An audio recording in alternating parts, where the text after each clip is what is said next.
morning, everyone. I am inviting you to Untengle. So it now 27 minutes after 10 o'clock, and thank you very much. We've been getting your WhatsApp messages. For those who want to send us WhatsApp messages, remember the number is 876 551 5782. That's 876 551 5782. We also want to remind our listeners that at approximately 11 o'clock this morning, we're going to network, and at approximately 11:15, we are inviting you to join us for an interview with Kaydia Levien. And Kaydia is a breast cancer fighter, and she's also the founder of Heads Up for Pink, and that's a young woman support foundation. So that should be very interesting. So join us at 11:15 for that interview. Looking at my, not WhatsApp, looking at this page, and we're seeing a lot of people doing a lot of commercials for us, advertising the program for us. So we are just about ready right now to join Kaydia Levien, and she is coming up in a few. And for those who didn't hear me say the first time, Kaydia is a breast cancer fighter, and she's also the founder of Heads Up for Pink, a young woman's support foundation. So we hear that she's online, so we're going to speak with her just about now. Good morning, Kaydia. Good morning. How are you? Morning. I am doing excellent. Wow, that's wonderful. That's wonderful. Yeah. Okay, so as we start, before we even get into the interview, we need to know a little bit about you. So tell me a little bit about yourself. Okay, well, for me, I am, a very loving and caring individual. I like giving back. I have a passion where that is concerned. Making people happy. I'm that type of person. I have a resilience. I have a determination that nothing stops me. Wow, beautiful. Yeah. I'm looking at your picture on screen here now. You're also beautiful. Thank you very much. You're most welcome. Thank you. Yes. Thanks. Okay, so you were diagnosed with stage 2 breast cancer. When was this diagnosis? Okay, so it was last year. It was May. It was after my 31st birthday. What happened? I felt the lump in. It was in. Let me tell you first of all what happened. I was so depressed when the pandemic started. When it hit Jamaica in March, I wasn't sleeping. I wasn't eating. I was so scared, and then my business was, closed down because, of course, I'm in the entertainment industry, and nothing was going on at the time. And I was so depressed because everything was going so great. It's like you have the handle at life, and that handle just broke with the pandemic, and then the diagnosis is like, so I was really stressed first, in March. Going into April, that's when I felt the lump. Is that this lump just pop up out of nowhere? And I was taking a bath, and I felt a lump, and I said, no, man, this feels strange because I'm normally doing my self-examination, even though, I'm still of a young age. And I felt a lump, and I said to my husband, I said, I feel a lump. And he said that just what you can see what's going on. I mentioned it to my cousin, and she said, no, man, when you reach your 30s, these things happen, don't worry about it. But I was still a little concerned. And then, but the lump went, when my menstruation came, I said, okay, maybe it's related to my menstruation cycle. But when my menstruation went away, it came and it was finished, the lump wasn't there. So I said, okay, maybe it's related to my menstruation. But then in May, I felt the lump again, and it came back before my menstruation. And after my menstruation, the lump was still there. So I said, no, man, this looks serious. So I said, let me just make an appointment to go to the doctor. I wasn't even serious. I don't know what pushed me to make that appointment, because I just made the appointment without, it was like neither here or there for me to really go to the doctor. So I said, because everybody was saying it's something that you go through when you reach 30, you get a lump in your breast. But I said, no, I said, let me just make the appointment. If I go, I'll go. If not, then, I won't go. And I went to the doctor, and she said to me, I was telling her about the lump, and she said, no, it's just something that they're going to aspirate. And I said, but I have history of cancer in my family. And she said, you know what, let me send you to do a mammogram and ultrasound. And she sent me to do the mammogram. I went to the doctor that Wednesday, and then made the appointment, and I went to do the mammogram and ultrasound on the Friday. And that's when the radiologist was able to tell me that it was breast cancer immediately. Wow. Yeah, I was in denial. I was just thinking, you know, I look at her and I said, "Are you serious?" And I was there listening for her to tell me that it's a joke. Oh my Honestly, goodness. I was waiting for her to tell me that it's a joke, and I was in so much denial. You know, I got dressed and I waited on my husband to pick me up, and I was still in denial. And I'm saying that, you know, maybe nothing nothing is like that. And I went back to my doctor. I took the referral. I went back to my doctor, and she said to me, all right. She said, listen, you have no waiting time. You use up all your waiting time. You have to do a biopsy, and we don't want a needle. We want a surgical biopsy so that we can get everything. And I said, all right, by the Monday morning, that was the Friday, and by the Monday morning, I was in surgery doing a surgical biopsy.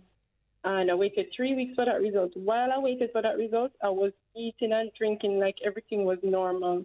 And if I had known, I would stop within that 3 weeks. You know, if those 3 weeks probably wouldn't make a big difference, but I would probably have some balance there where my diet, you know, is concerned. But I was eating and drinking, and when I say drinking, not alcohol. No, I know. But, You had a good appetite.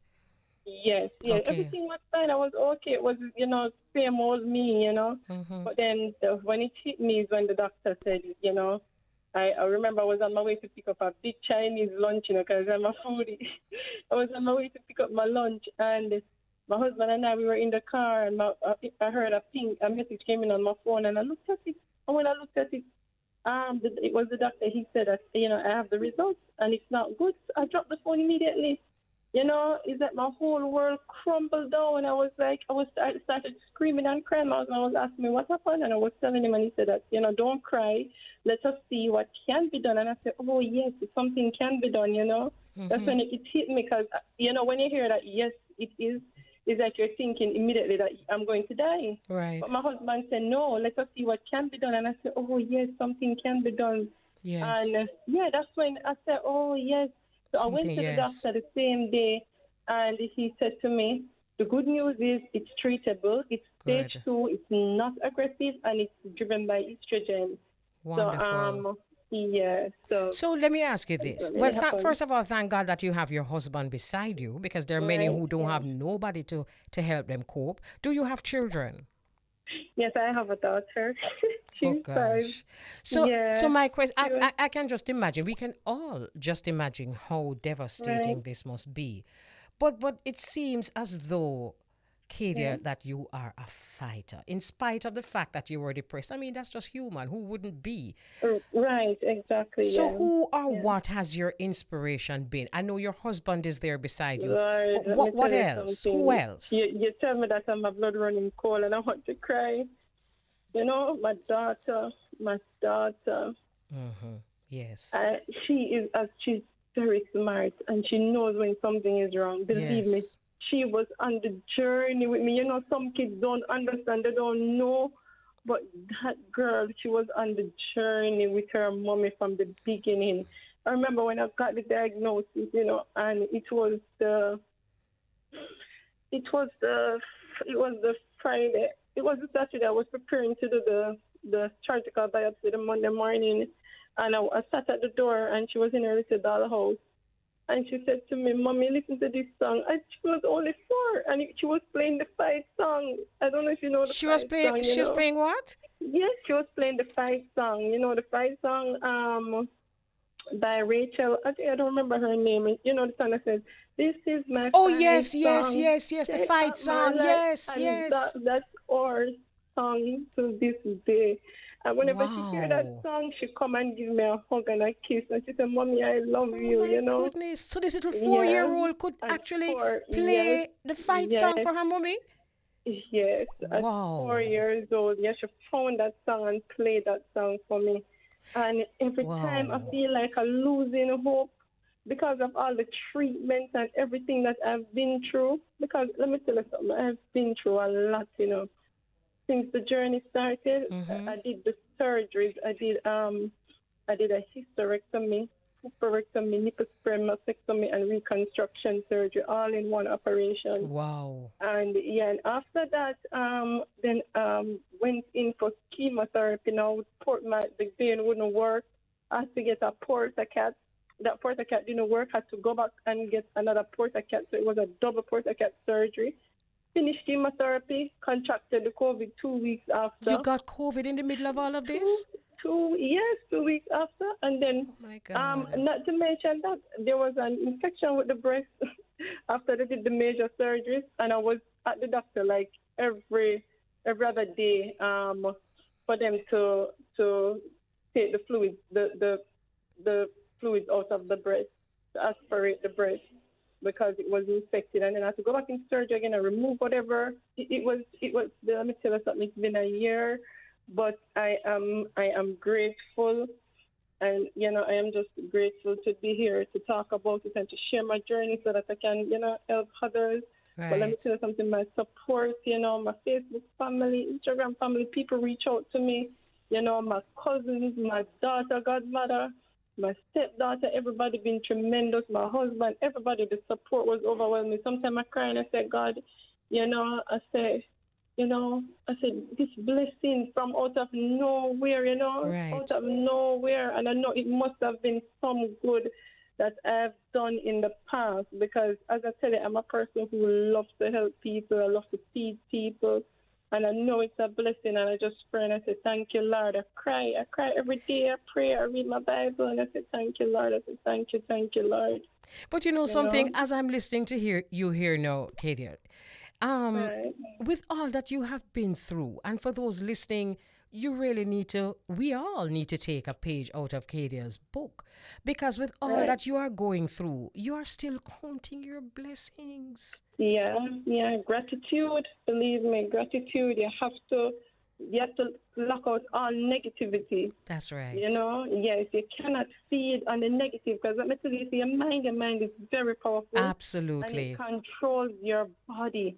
Your mind can heal your body, and I'm a living testimony of that. So how are you doing now? Well, I'm in survivorship. Survivorship is a little bit challenging, because I miss the old me. It's like, based on what, everything I've been through, it's like I'm trying to understand my body, and being age 32 and in menopause, that's a next scenario. But I try to find different ways to deal with it.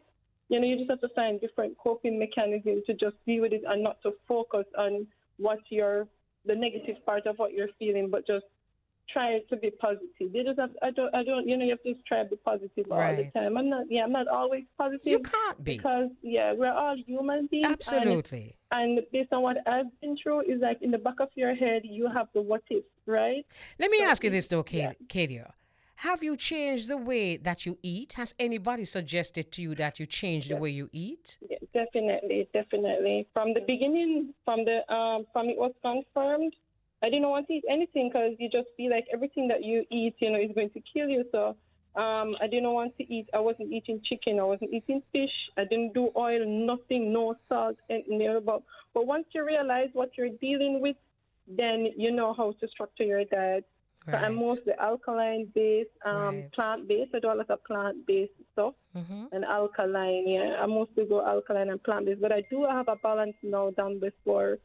Right. Okay. So let us talk a little bit now about your foundation. How did you come up with Heads Up for Pink? Okay. So Heads Up for Pink is alright. So I was telling my sister that I need to start a foundation. She lives in the States, and we came up with few names, and I said, what, let me do Heads Up, because Heads Up is, to be alert. Keep your, be on the alert for pink, because, pink is breast cancer. So you have to make sure that you do your self-check. So that's how I came up with the name Heads Up for Pink. And the reason why I do under 45 is because when I was on my journey, there wasn't anybody. I was searching for someone my age group to relate to, but there wasn't anybody. It was like mostly older women. People, yes. And, being age 31, you want somebody in your age group to really relate to. Yeah. Absolutely. So I said that I'm trying to get them out so that we can form a team, and, because a lot of young women now are being diagnosed. Yes. A lot of young women. I'm sure you're meeting a lot of people through your foundation, and as you say, young women are going through the Right, same things, same issues, going through the same journey. right. When you all meet, I'm sure you meet at some point. What do you talk about, and how do you inspire each other? Right. So, but we talk on the phone and we're like, let's cut the conversation because we want to record all of this. So let's not go into any more details, you know. But I have a few friends that were the same age group, and we talk. We talk about the side effects from or from treatments, and we'll talk about how was your doctor's visit. This is what I'm feeling. Are you experiencing this? Is this supposed to happen? We'll talk to your doctor. We try we have conversations, but we do try to encourage each other to be strong. But you are so strong because even just doing an interview, I know you've done many before, and even just doing these Yeah, interviews yeah, and holding up that is just a testimony of your strength. And right. thank you so much for doing that, because there's so many people Thank perhaps you. that going through the same thing, listening to you here now, realizing Yeah. that it's not the end of the road. It's It's not. it's not. No, It's no, it's not. not. No, no, no. It's not because you know what I look at? Mhm. I look at myself when I was doing chemotherapy. Mhm. And when I look at myself, I realize that I'm fighting for my life. And I didn't have any hair. I didn't have any lashes, no brows, nothing. And I look at myself now and everything is back. Everything is back in full Wow. swing. So I try to tell persons who are going through it that, listen, it's just a bumpy road. You're going to get past it. Just, just, just remain positive and fight. Just fight. Yeah, Absolutely. just fight for your Absolutely. life. Yeah, it's worth it. It's Of worth it because course it once there's a is. life, there is hope, and you die once. You die once, but you live every day. You live daily. Every day is a blessing. Beautiful. Well, Yeah. let me just tell you congrats, because Thank you. your fighting spirit is extraordinary. Thank And you you. know what I particularly love? That in the middle of this challenge, you still find a Right. way to give back, because your foundation actually gives wigs to some of the younger women who are going through the same Right. thing. Yeah. Yeah. And you know Amazing. what I say? It's not just the wigs as well. I try to get everybody involved in all areas because I remember when I started radiation, treatment, you have to change your bra. So you need bra. Everything changes. It's a lifestyle change and it's costly because you need Yes. a new bra. You definitely have to get different bra for radiation. So, if everybody can come in and say, okay, I'll sponsor a bra, I'll give bra, water. We can't do regular water. We have to do alkaline water, and water is expensive. I spend a lot of Very. money on water weekly. So even if the water companies can come in and say, okay, I'll donate, some alkaline water. Health food stores, Yes. so that you donate snacks. Vegan snacks are expensive, and if we Yes. can get everybody, even a young entrepreneur, a lot of young people now are making natural skincare products. Even they can make a donation. Everybody can pull together and make a donation. Well, this is a wonderful way to Yeah, appeal, and that's exactly what you're doing here right. now. And we're just Yeah, hoping that they're hearing and they come on board. And finally, right. if any of these companies who are listening to you want to help in any way, how can they contact you? Okay, so they can contact me on my cell. It's 781-6732. And if there are any young women out there who are listening, going through chemotherapy, and you need any assistance, maybe not financially, but mentally, the wigs, and I have the life store on board. So any vegan stuff you can get. I have Amar is on board with me with the bras. So any young woman out there listening, you need any assistance, you can please feel free to contact me at 781-6732. Bless you. Bless your heart. Yeah. And continue to fight. Thank Congrats you. again. Thank you very you're a much. hero. Continue. Thank you. Okay, my love. Thank Thanks you. for Thanks talking for with us. having me. You're most Okay. welcome. Thank you. Bye. Okay, what a wonderful interview. What a soul. Her name is Kaydia Levien. Kaydia Levien is a breast cancer fighter What a fighter. So we're going to take a break. And then when we return, we do our thing. Congrats again, man. So, good afternoon, Beauregard. Good afternoon, Sister Kelly. How are you doing? I am very well. How are you? Everything is fine. How was your weekend? It was good, No, despite that hitch a while ago, it was good. Yeah, but it was good. How was yours? Very festive, to say the least. It was a big weekend here in the United States, which they normally call Columbus weekend. But of course, now it's being changed, and a lot of people are into changing it simply because, a lot of people now realize that, Columbus was nothing more than a person who went around and slayed a lot of people and communities, and he was responsible for a lot of genocide. That's right. Yeah, so, they're actually taking back that platform that they gave him, and now it's all about Indigenous Peoples Day. Beautiful. Culture call him Christopher Columbus, and Yes. it's really true. Really, Christopher Columbus. Columbus, true. It's good that people waking up. It still Yes. need a lot more. People to be awake on a lot more subjects, but at least it is happening. Yes, and it's a good look. He's responsible for a lot of the atrocities that were inflicted on many tribal nations all across the world, and the confiscation of land and the displacement of many people. That's right. So true. Yeah. Very true. So, my side, no. You realize that the Jamaican Prime Minister has given his clearest hint yet of when the vaccine mandates are coming. And I think we're going to be hearing that on Thursday. And it's very interesting times that we're living in because, our health and well-being is now being prescribed by people who know nothing about medicine. But however, I move along. It's just interesting to see how people will respond and what exactly is coming. And that is a question I was going to ask you. How do you think Jamaicans will respond? I don't know because, as you know, Beauregard, a lot of these leaders are presupposing that they know how people will respond. But there are some people that they can more or less, determine how they will respond.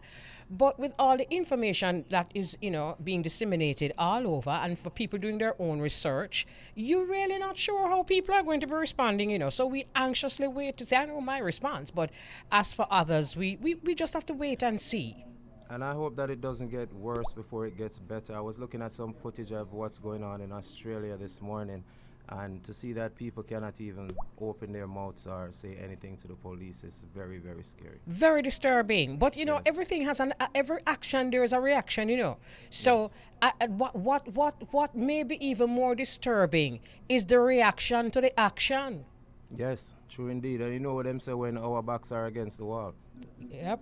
We know. But, let me tell you, so you see, even that story that you mentioned, it was last week, Thursday, you talked about the health sector workers in the United States. And we see that others, the police, security, quite a few people in some of these sectors that are being told that they have to be vaccinated is mandatory. The response was not quite what was anticipated. And, Jamaican people may not say much, but what will they do? That is the question. And like you said, we'll have to wait and see how many people react. It hasn't have started to directly affect some people yet and their livelihoods, but we'll see in a short time.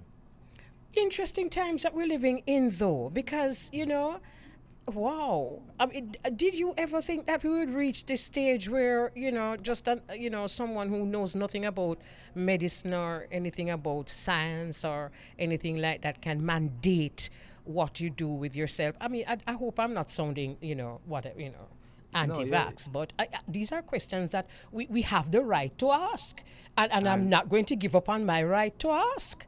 And those are the questions that some people don't want asked. I know. Yes. I know. And this is, look here. You see, if you can't even ask a question about your own self, then you're in trouble still, Right. True indeed. Yes, absolutely. And, like I said, I don't want to be pro or con because I'm on radio, know where me stand, but I don't want to be influencing anybody's opinions. But we still need to have our own opinions. And freedom of choice, free Absolutely. Absolutely. will. Yes. So the best of the best are going. Well, it was yesterday in Miami, and that was a success. DJ Roy and a few of the other team members went down, and of course, it was truly a success. Shout outs to Jabba and DJ Calibi and the rest of the team that went down. Right, nice. It's always nice to see that kind of vibe still, you know? Yeah, man. Yeah, I was watching some of it on social media, and yes, it's nice. It's good. Right. Anything else? Well, that is it for now, sister. Yesterday also was what they called International Day of the Girl Child, and it's a day to empower our young women. And that's what I've been doing on this show mostly. I've tried to highlight some really, really positive young women on this show for the last couple of months. Well, not for the last couple of months. I want to say for the last almost 2 years. Okay. We've tried to highlight some of the young women in society that's doing major things. Naomi Osaka, Amanda Gorman, the poet who spoke at the inauguration for Kamala Harris and Joe Biden, and many more. Some You young spoke with her? entrepreneurs. No, I did not get a chance to speak with her. Okay. I'm looking forward to that, though. Right. Aren't we all? Yes. Yes, for real. Yes. All right, that sounds great. Yeah, right. So we're going to link up again about 12:27 thereabout? Yes, around that time. All right, so Yes. little more then, right? All right, sister. All right, bless up. So we just want to use the opportunity to bless up the diaspora. I know they're listening here now as we speak. So enough respect to New York, New Jersey, Connecticut. And thanks again, Beauregard. And you're always bringing some wonderful information. And I really love that. So Bronx, big up yourself. Brooklyn, Queens, Long Island, Manhattan, bless up yourself. And thanks for listening to us on The Bridge 99. So wonderful. Steppa is on the phone, and that's who we have here now. We're going to be talking with Steppa. So good afternoon, Steppa. Greetings, Mama. Blessed love, man. Give thanks. Blessed love. Good to have you forward again. Yes, I. You know, so me never go stop till we talk to you, don't it? Yeah, man. We give thanks. We give thanks.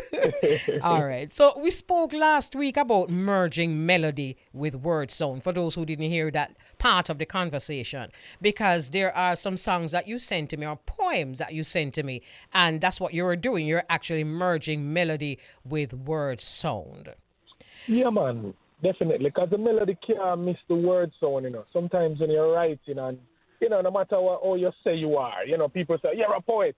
But you find that the melody has always been there, but we have not always confronted it and become one with it, Absolutely. So we start to kind of share it.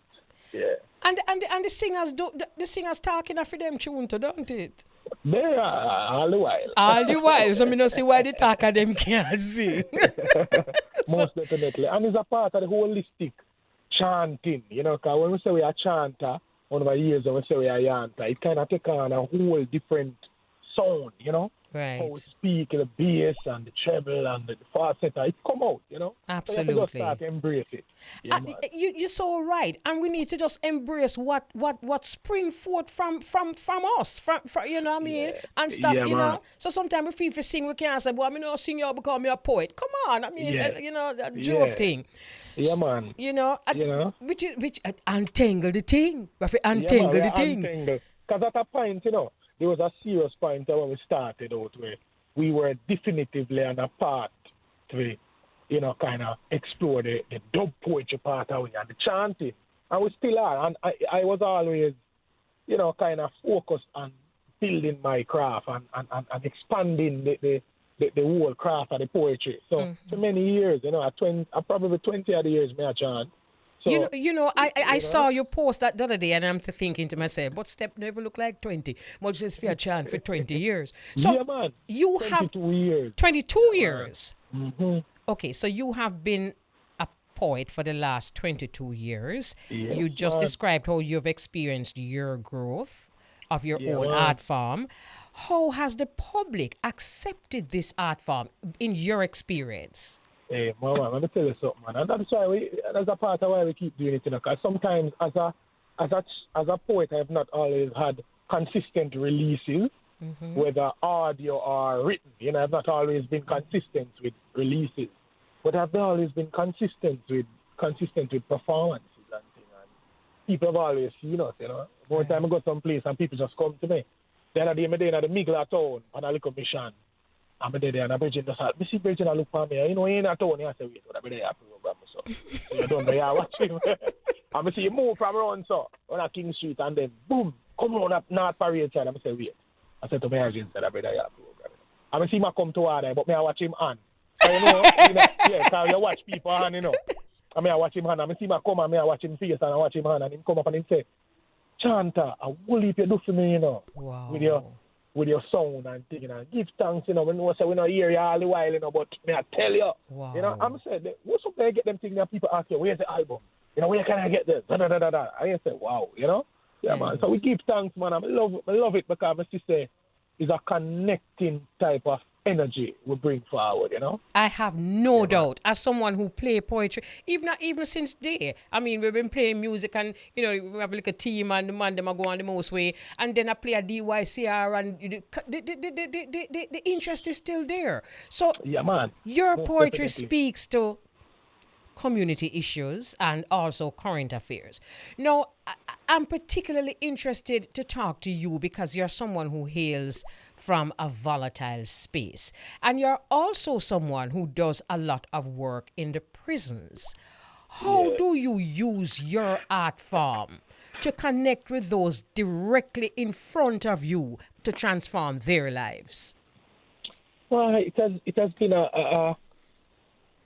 an effect, a double up effect, where I find that I would have used poetry to soothe myself, Yes. And then I find, say, soothing myself, and then I want to share it when I see other people in whatever pain they may embrace, Right. So we have to just bring it out in that way. Because, I always say, Ghana thinks the music is a rod and we are Moses, it's like a cushion. And it's the sound after that is soothe. So I realized that from an earlier time, I would have been called for kind of do messaging in the sound when we bring forth. Right. Right. And and then when you find that people we are dealing with and are talking to them, they are saying they love it and they respond to it. That's how the thing going on. We used to just go talk and end up in a prison and talk and people love it and then say, advance it. Right. Till we start to design poetry in a drama. And poetry in a drama take away from Jamaica to, Boston or to the UK to do workshops. So many times as poet, we find, say, we not put out an album, but we have put out a lot of workshops, Right. And then when we go to them places, we find, say, we have some CD and people may ask for it. And you find, say, sometimes I sell all 1,000 CDs in a 2 weeks. Wow. Out of your little bags and things. But over time, we did recognize that we have to come to empowerment zone. Yes. Because of the content where we live and see and the growth where we see that we have to bring positive sound. Yes. Yeah, all right. Perhaps back in the day when we were doing poetry, it wasn't really seen as an art form that the hardcore kind of people would necessarily gravitate to. I'm saying necessarily because there are people like the Oko Onoros that have always been doing their poetry within the confines of the prison wall. But generally most youth would have more want, DJ. So you going into the prisons with your poetry, do you find that some of these young people actually want to come up with their own, in their own way, with their own interpretations? And if they do, speak to how it gives vent to some of the anger that the society has right now. Yeah, man. The youth, them love poetry, man. Because them love the words, Them like metaphors and them like, long lines and syllables. Them love that thing there. Whole heap of lyrics. Youth love whole heap of lyrics. And so when we are chat, remember, when I want to see me, I feel like such a way I chat poetry, we are soft around here, man. We are revolutionary warrior, anyway, we step, That's what I love with your poetry. Yeah, man. So when we step with the sound, it's not a timid sound of snapping fingers. I know disrespect to snapping fingers. You can snap it if you want, but it's not really a finger snapping moment, And I find that when we bring it that way, them say, whoa, we can explore this. Yes. And then when we bring poetry with a little melody, and then them hear me, and them say, wait, you can't DJ. Well, sweet, that's where you're going. And we show them, say, yeah, man, you have to be creative with how you're sounding. But sometimes the clarity of poetry allows the younger youth them to recognize how them express themselves. Right. So sometimes it starts there, and then they maybe evolve into something else. But the starting point is always just writing down a few words about how you feel. You know what I mean? All right, let us get a taste of some of the poetry that we haven't heard for a while. But just exactly what you're saying a while ago is what impressed me first. I mean, we see this lion and in the media, and when we talk, me know why you like me. I mean, it's no them kind of things, because I know the kind of people that we have, the kind of young people that we are appealing to in Jamaica. I mean, no, say that's the kind of thing where them are go take on to straight up. As someone who is reaching out to you, because you have your outreach program, you have Forward Step, you're not just a poet, you're not just a communicator, but you also have your outreach program, which means that you're touching the lives of the youth them daily. One of the questions me that like to ask you, Step, because as me say, at Gregory Park you come from, and say Gregory Park volatile, like really volatile. It's hot. Yeah, very, very hot. So, crime in Gregory Park and surrounding areas. So, as someone who has an outreach program, Forward Step, talk to that, speak to that, the crime, and how someone who have this outreach program can actually overstand and influence some of what is happening in your community. Yeah, because when you look on crime, in a Gregory Park, for argument's sake, yes, we look on it as a span in the island. So Gregory Park kind of represents the microcosmic part of the macro, which is we have a lot of communities spread across Jamaica, similar to Gregory Park. That's right. They're experiencing similar things. So within the context of Gregory Park, you will find some realistic continuances that are, always exalt themselves, in terms of, social input. If you look at the type of input socially, it's very meager. If you look at the consistent drive to really farm development, a lot of communities, a lot of the ones them are leaders and stuff know that the heights of the heights is really education, and a lot of programs are not focused on how you deal with grassroots education, education outside of school. A lot of youth drop out of school, they can't get in a school. So how the one that were school never work with, how you connect to them. That's right. In that bridge moment, and see we're up on the bridge, you seeing? So that whole connection. So the Forward Step kind of for the last 15 years kind of provide that kind of bridge to accessing the greater greatness in the ones themselves. And it started with the young people and children and still focus, but it take on the whole community in terms of the demographics of older ones and middle age, etc. So focusing on development in many ways, using creative therapy and stuff. But I think that you have a lot of entities like this across the place. In the same Gregory Park, you have Youth for Change, you have the church, and do this and that. What I'm saying is the magnifying of things like these that are needed. And the state usually push social investment or social work as something needed, social thing in a community. But if you look on the dollar figure that is put in a social development, it's a public thing. Yes, that's true. So you find a community organizations like a Forward Step, like a Children's First, like a Rosetown Foundation, like a Trenchtown CDC, like a Rock Spring Farms. But just name out some ones that span all over the island. Yes. Really need more resources, eyes and investments on them. Yes, I hear you. Yeah. We're getting the wrap-up signal, but one of the things that I would like to speak to at another time is how the COVID and the fact that the youth them not necessarily learning from school and learning from on the internet, how particularly disenfranchised youths really coping with it, and if they're not, and I suspect they're not, how will it influence what we're seeing in the society, the wider society today? Yeah, man. It's rough, it's rough because a lot of this spaces, the parenting was never ever full force there. Exactly. So it gets rougher. But it also presents a new alternative, a new faculty of interpretation and teaching where we as community people have to go grab up and parenting as well. So all right, we're going to talk about that. We're going to hold that step because that is a subject for a whole nother interview. So we're going to link up with Beauregard, who is right now in the United States. But you know what, me have queue up? Me have queue up the gun tune where you do. Because me have to play that.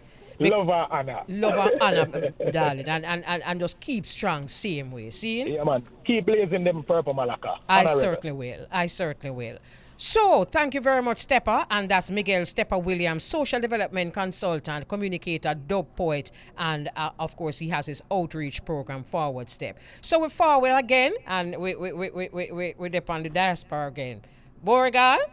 Yes, sister. Well, go on.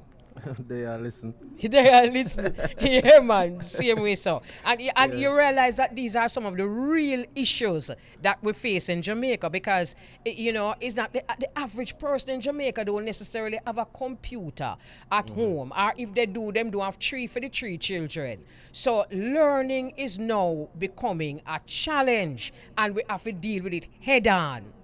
Yes, true indeed, sister. Even if they have the computer, they might not have the Wi-Fi. There you go. There you go. Same way, sir. True indeed.